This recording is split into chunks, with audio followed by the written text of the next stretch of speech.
Millennium square સાર્વજનિક મહોત્સવ મંડળના સભ્ય વિકાસ પાટીલ દ્વારા અમને જણાવવામાં આવ્યું હતું કે જનાદેશ ન્યૂઝ દ્વારા ગણપતિ ઉત્સવ દરમિયાન થતા ધાર્મિક કાર્યોનું કવરેજ કરવામાં આવે તેથી માહિતી તેમને ન્યૂઝ દ્વારા મળી હતી। માથી ગ્રુપ દ્વારા જનાદેશના પ્રતિનિધિને સંપર્ક કરી તેમના ગણપતિ પંડાલો ખાતે થઈ રહેલ ભજન સંધ્યાનું કવરેજ કરવા માટે આમંત્રિત કરવામાં આવ્યા હતા। મિલેનિયમ સ્ક્વેર સાર્વજનિક મહોત્સવ મંડળના સભ્ય વિકાસ પાટીલ દ્વારા અમને જણાવવામાં આવ્યું હતું કે જનાદેશ ન્યૂઝ દ્વારા પણ ગણપતિ ઉત્સવ દરમિયાન થતા ધાર્મિક કાર્યોનું કવરેજ કરવામાં આવ્યું છે તેથી માહિતી તેમને ન્યૂઝ દ્વારા મળી હતી માટે ગ્રુપ દ્વારા જનાદેશના પ્રતિનિધિને સંપર્ક કરી તેમના ગણેશ પંડાલ ખાતે થઈ રહેલ ભજન સંધ્યાનું કવરેજ કરવા માટે આમંત્રિત કરવામાં આવ્યા હતા તેમજ ન્યૂઝ કવર કરવા બદલ આભાર વ્યક્ત કરીએ છીએ। આ ગ્રુપમાં ગણપતિ તેમજ નવરાત્રી દરમિયાન ખૂબ જ સેવા કાર્ય કરવામાં આવે છે જેમ કે ગરીબ બાળકોને કપડાં જાહેર ભંડારો વગેરે સેવાકીય કાર્યો છેલ્લા ઘણા વર્ષોથી આ ગ્રુપ કરી રહ્યું છે। ગ્રુપ પ્રમુખ પરેશભાઈ મોદી, પ્રકાશ ચૌહાણ, મુકેશભાઈ ચૌહાણ, પ્રસન્નાભાઈ, દીપિકાબેન, પાટીલભાઈ, છગનભાઈ, આકાશભાઈ તમામ સભ્યો ઉપસ્થિત રહ્યા હતા। જી બેન, તમારું નામ? મારું નામ નિમિષાબેન પટેલ। બેન, તમને આજે મિલેનિયમ સ્ક્વેર તરફથી બોલાવવામાં આવ્યું છે, તમારું મંડળનું નામ શું છે? રાધે મંડળ।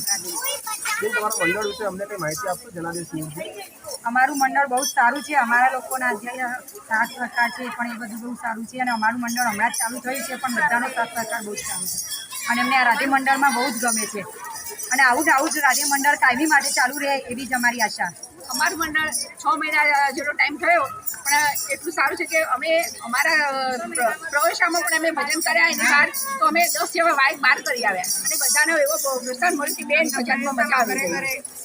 જી બેન, તમે શું કહેવા માંગો છો? બધાને આખા 3 મહિના ભજન કર્યા। નાના બાળકો છે છતાં પણ અમે ઘરે સાદગીને રાખ્યા અને ભજનમાં પણ એટલો સાથ સહકાર આપ્યો, સમય આપ્યો। ખરેખર ખૂબ જ મજા આવે છે ભજન ગાવાથી અને ગવડાવવાથી ખૂબ જ આનંદ મળે છે।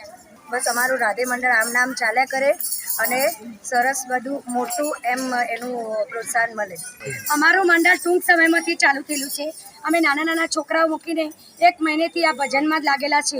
અમારું મંડળ આગળ પ્રગતિ કરે એવી અમારી ઈચ્છા છે।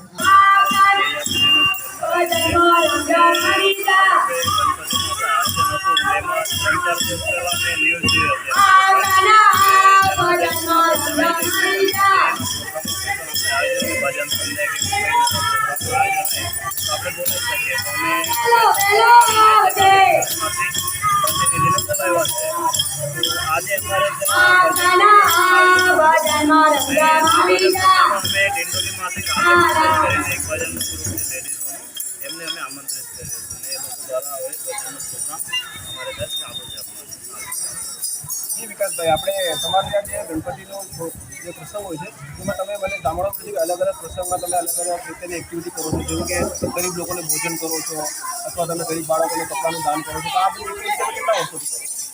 એક્ટિવિટી તો અમારે તો સોસાયટી જ્યારથી બની છે તો અમારે પહેલાં જે લોકો હતા એ બી કરતા જ હતા અને એ મંડળ દ્વારા જે થતું હતું ત્યારે એ અમે કન્ટિન્યુ રાખીએ છીએ આગળ। દર વર્ષે ગણપતિનું આયોજન ને સોસાયટીના લોકો માટે નવરાત્રિનું આયોજન, છોકરાઓ માટે બીજા રમતગમતના આયોજન આવા કાર્યક્રમ આપણે રાખતા છીએ। Reporter Subhash Thackeray, Janadesh news, Surat.